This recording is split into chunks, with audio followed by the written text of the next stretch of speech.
was this Monday that the shocker came. Government data that a huge rise in vegetable and food prices had pushed inflation to a 15-month high in July.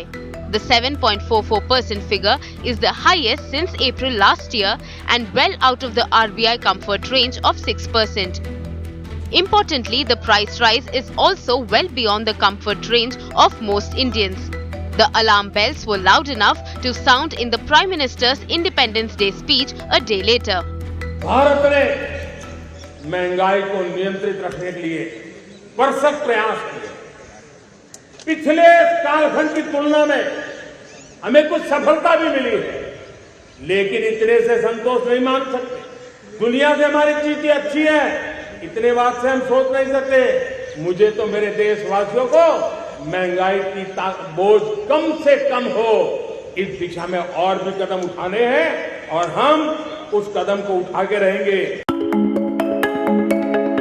Highly placed finance ministry sources have told Business Today TV that the centre may soon unveil some measures with an eye on easing the impact of inflation on consumers. While the government believes that the recent surge in inflation is linked to seasonal variations and temporary disruptions in supply, the upcoming state assembly and next year's general election may necessitate a response to cool prices. Among the measures aimed at protecting the most vulnerable people in society is a possible extension of free food grain scheme under the National Food Security Act.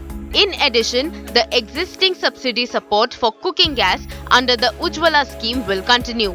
The government may also reduce import duty on wheat.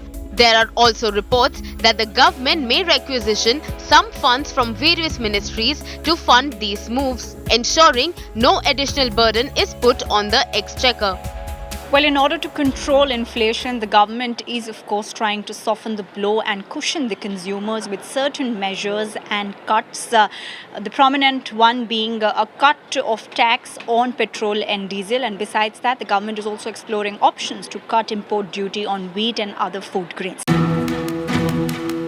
There are also steps under consideration to prevent hoarding to sensitive food products. The Finance Ministry may approach the Reserve Bank of India seeking restrictions on loans and advances given to traders of sensitive commodities including food grains, cereals, pulses, oilseeds, raw cotton and sugar among others. The objective in imposing credit controls would be to curb the use of bank credit for speculative holding of essential commodities and avoid the resultant rise in prices.